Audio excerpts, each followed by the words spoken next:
Ya, pandemi COVID-19 membuat mobilitas manusia menjadi sangat terbatas. Belakangan pasca pemberlakuan PSBB transisi, layanan transportasi umum telah kembali dibuka diiringi dengan terbitnya sederet aturan, mulai dari dokumen tes kesehatan hingga berkas surat izin keluar masuk Jakarta.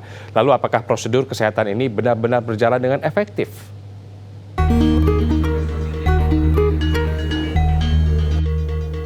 Menempuh perjalanan bersama orang asing dalam satu kendaraan, terutama untuk perjalanan jangka panjang, tentunya sangat beresiko, terutama di tengah masa pandemi COVID-19 yang sangat rawan penularan. Maka tidak aneh bila sederet aturan diterapkan demi menekan resiko penularan penyakit di dalam transportasi umum, terutama untuk jarak menengah dan jauh. Tidak cukup hanya memiliki tiket dan kartu identitas, calon penumpang kini harus melengkapi dokumen perjalanan dengan surat keterangan sehat dari hasil uji swab atau rapid test, serta surat keterangan keluar masuk Jakarta atau SIKM. Namun tidak sedikit penumpang yang tidak membawa persyaratan administrasi ini karena dinilai menyulitkan. Saya itu mau nengok orang tua karena di rumah di sana itu sakit. Memang kebetulan saya udah cek rapid test, tapi hasilnya negatif. Karena saya karyawan di rumah sakit. Tapi kan kalau buat hasil sebegitu kan harus ada surat.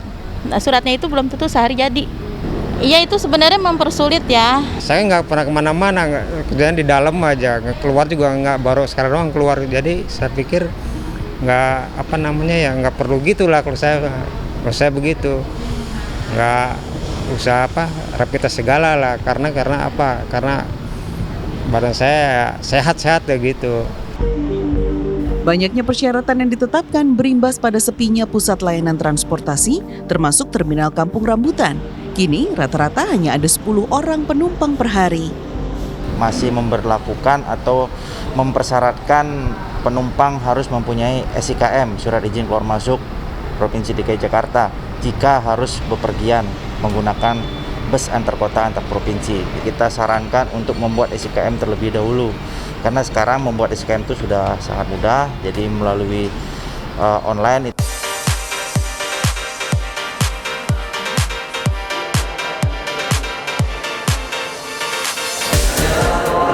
Situasi serupa, yakni sepi penumpang, nampaknya bukan hanya terjadi di Terminal Kampung Rambutan, melainkan juga di stasiun kereta keberangkatan jarak jauh, yakni stasiun Pasar Senen.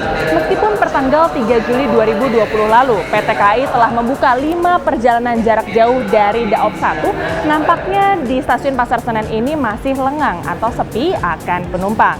Nah, bagi Anda yang akan bepergian jarak jauh, jangan lupa ya untuk membekali diri Anda dengan SIKM atau surat izin keluar masuk Jakarta, surat keterangan sehat, kemudian jangan lupa untuk mengenakan masker, dan membekali diri Anda dengan, terima kasih, face shield.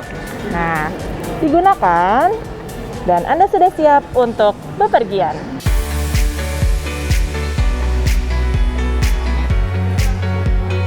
Sejauh ini ada total 5 perjalanan kereta api jarak jauh yang sudah kembali dioperasikan oleh PT KAI secara bertahap mulai tanggal 12 Juni lalu.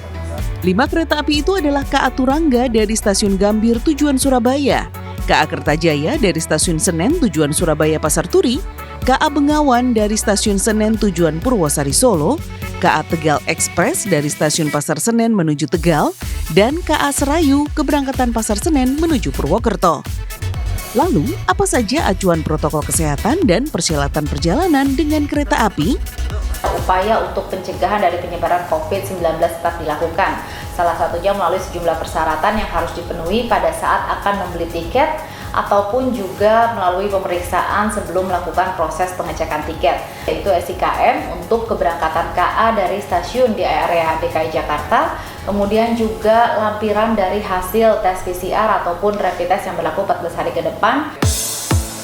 Saat diperiksa, penumpang harus bisa menunjukkan surat izin keluar masuk atau SIKM, hasil rapid test atau PCR, surat sehat dan bebas influenza dari puskesmas atau rumah sakit.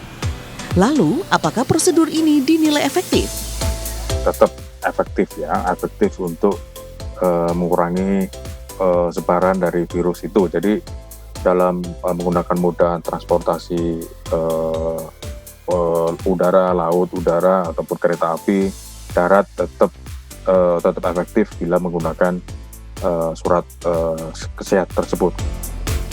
Sejauh ini sudah ada 41 orang penumpang yang dibatalkan keberangkatannya karena persyaratan tidak lengkap. Ya paling masker, surat kesehatan sih, itu aja udah paling. Ya awalnya sih agak sulit ya, cuman lama-lama terbiasa sih. Iya lumayan sih, menyulitkan, terlalu ribet juga sih, lama prosedurnya. Selain masalah rumitnya prosedur pengurusan, banyak juga warga yang mengeluhkan biaya yang harus dikeluarkan untuk pemenuhan semua dokumen ini. Sebaiknya memang kalau itu memang diwajibkan bagi semua orang yang akan bepergian dengan moda kendaraan, tentunya ini bisa dijamin oleh pemerintah hingga tidak ada tarif-tarif yang berbeda di masyarakat yang kesannya seolah-olah sekarang menjadi bisnis oleh kalangan tertentu. Tarif rapid test dan PCR yang sangat beragam, antara 90-an ribu hingga jutaan rupiah, membuat masyarakat harus memilih dengan bijak. Selain di fasilitas kesehatan dan rumah sakit, kini layanan rapid test juga tersedia di sejumlah pusat layanan transportasi seperti stasiun dan bandara dengan tarif berkisar antara 190 ribuan rupiah. Clarissa Aradia, Dwi Agung, Jakarta.